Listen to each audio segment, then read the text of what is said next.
Forum, reminding you that all music was once new.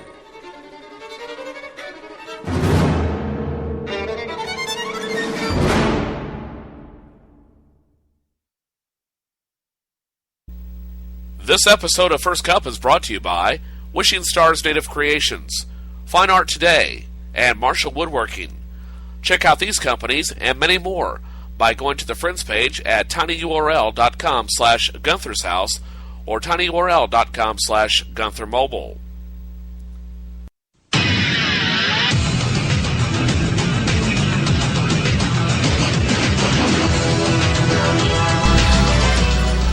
Welcome back to Studio 27 on this now Tuesday afternoon here in the Central Time Zone. Hearing this theme, I think I may go watch Viper. This is from the last season of that great show. And, wow. Next month will mark 20 years the show debuted on NBC television. Well, speaking of television, I meant to mention this earlier in the program, but I forgot all about it till just a little bit ago. Did you watch Family Guy this past Sunday? A highly controversial episode. I just saw it last night, early this morning.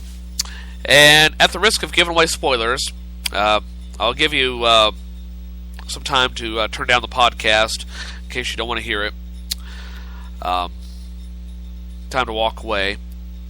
But this is concerning killing off a major character. They killed off Brian, the dog. And I tell you, the show is normally known for being whimsical and being a farce and so forth, and a spoof of life. This one, I don't know how I feel about them killing off Brian.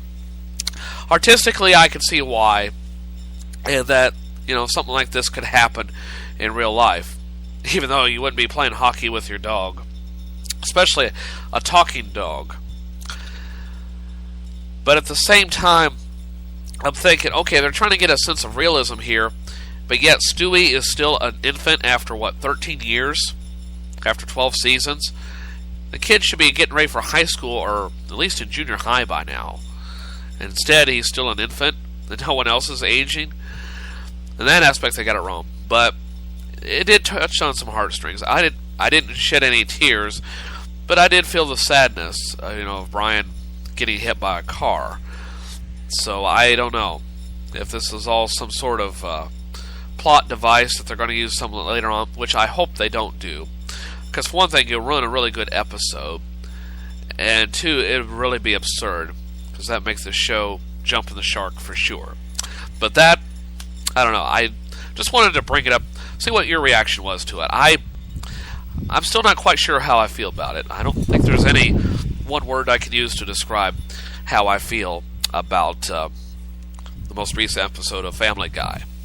But it is available on YouTube. At least that's where I found the copy that I watched. Well, anyway, putting that aside, we'll have Today in History in just a few seconds for you. Right now, though, it's time for Celebrity Birthdays. So let me find the music here, and we'll be raring to go. Damn it, Jim, what the hell's the matter with you? Other people have birthdays. Why are we treating yours like a funeral? Bones, I don't want to be lectured.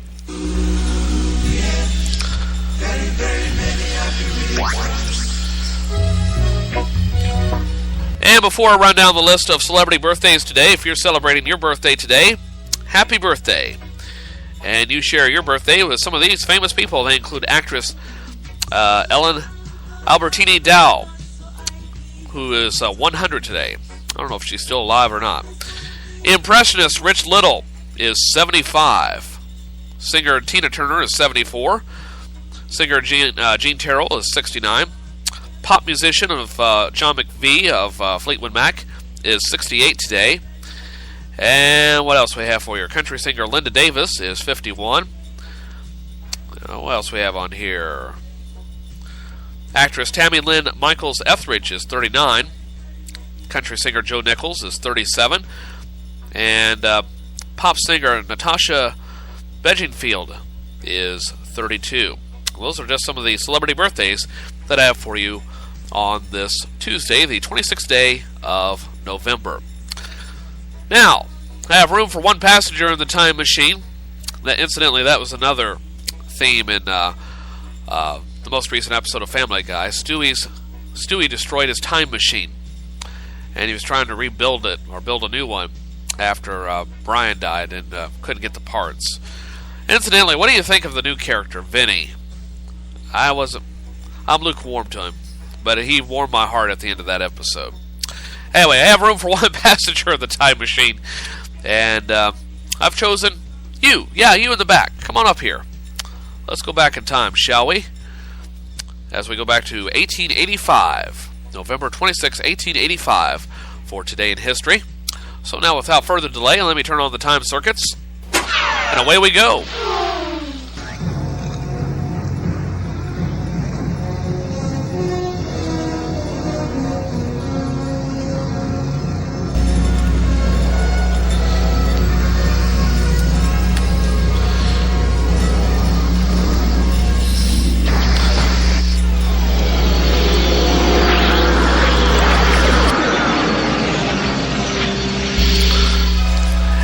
And on this date in 1885, November 26, 1885, the first meteor was photographed. You know, it was the only one that would sit still long enough for its picture to be taken. November 26, 1885. And now for more of Today in History, let's go to the Associated Press.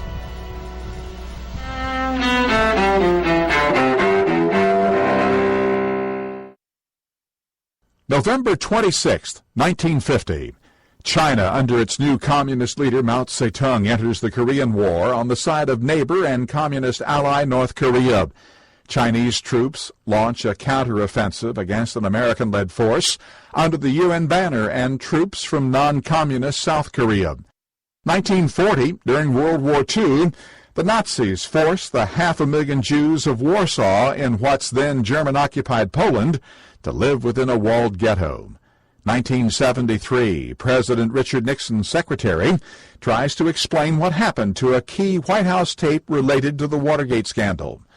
Rosemary Woods tells a federal court she accidentally caused part of the 18.5-minute gap on the tape.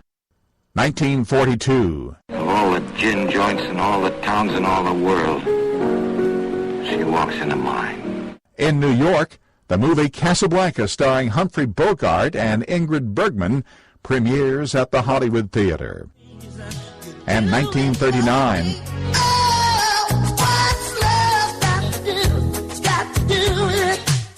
singer Tina Turner is born Anna Mae Bullock in Brownsville, Tennessee. Today in History, November 26th, Ross Simpson, The Associated Press.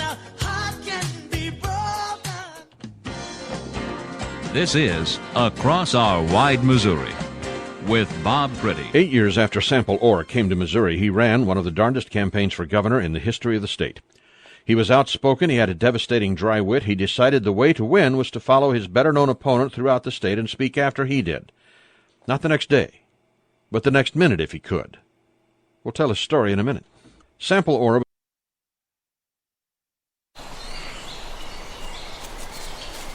Dad! Come on! Over here! Look at this, Dad! Over... Whoa. The moment my son saw a redwood tree. It's huge! Is the moment I knew that for him, You can't even see the top of that thing!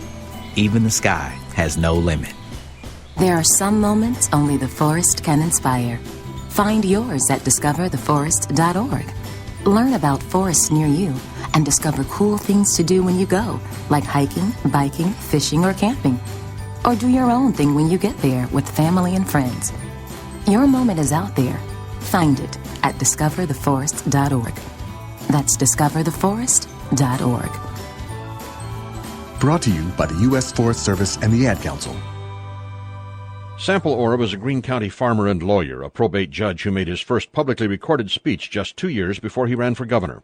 In 1860, Orr was a delegate at the state convention of the Constitutional Union Party, which chose Robert C. Wilson its candidate for governor, but Wilson delayed accepting.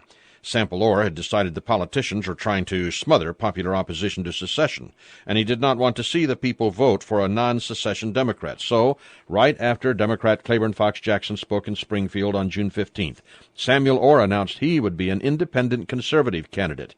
He trailed Jackson on the campaign trail, demanding a debate. Jackson refused and tried to ignore him, but it's hard to ignore somebody who tears into your speeches just moments after you've given them. They were a contrast physically and politically. Jackson was tall, straight, and dignified. One newspaper correspondent described Orr as having freckles, strawberry blonde hair, keen blue eyes with white eyelashes.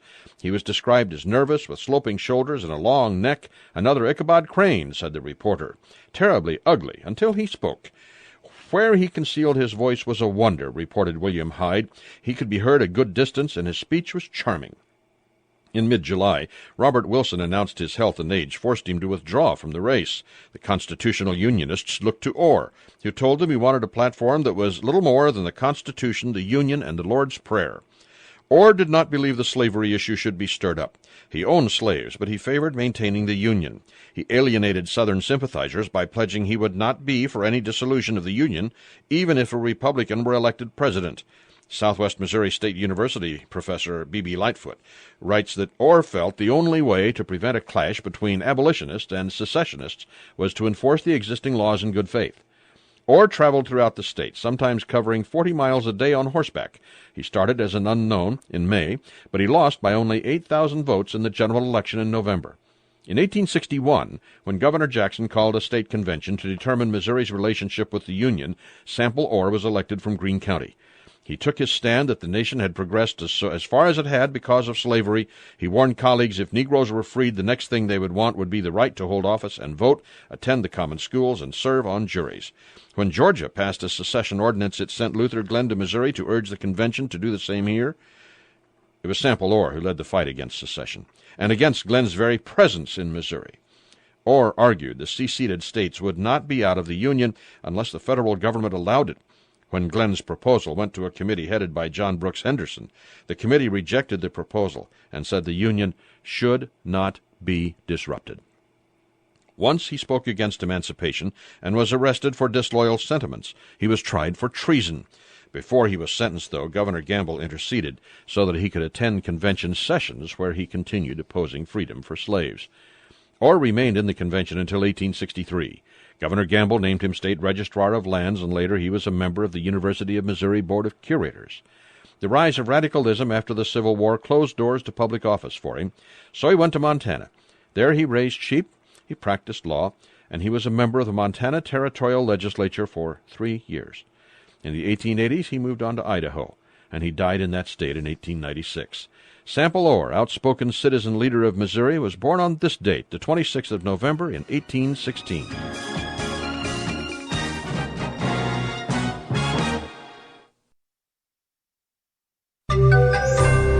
A high-stakes manufacturing derby involving airplanes. Marketplace Morning Report is produced in association with the University of Southern California and is supported by United Healthcare with information on doctors, treatment options, and cost estimates for patients to make educated health decisions. Online at uhc.com. From 8 p.m. in New York, I'm David Brancaccio, and we'll have the global perspective on business and economics in a moment. But first, South Carolina has just sweetened the pot as it tries to win a bigger share of Boeing's aircraft building operations. The state will sell $85 million in bonds, in part to pay for land for the aerospace giant. As Jim Burris reports, it's about South Carolina wanting to pull the business of building the new 777X away from the Seattle area. So do Texas, Alabama, California, Kansas. 15 sites are courting Boeing. Many are pitching a brand new factory and workforce to build the brand new plane. Not smart, says aviation analyst Richard Abulafia. If there's one absolute no-no in this project, it's a completely greenfield facility. Boeing learned that lesson after choosing South Carolina to build the troubled 787. Those kinks are mostly worked out, and compared to Washington, South Carolina offers looser regulation, lower wages, and no union. But aviation consultant Scott Hamilton says Seattle's highly skilled workforce and the state's generous incentives give it an edge. It's the best business choice. I don't know how likely it is given the antipathy that Jim McNerney has for the union. The Boeing CEO wasted no time reaching out to other states after the Machinists Union recently voted down Boeing's contract offer, which would have guaranteed the 777X stay in Washington. I'm Jim Burris for Marketplace. Now let's check the numbers. Japan's Nikkei fell 0.2%. The FT100 in London is down 0.4%.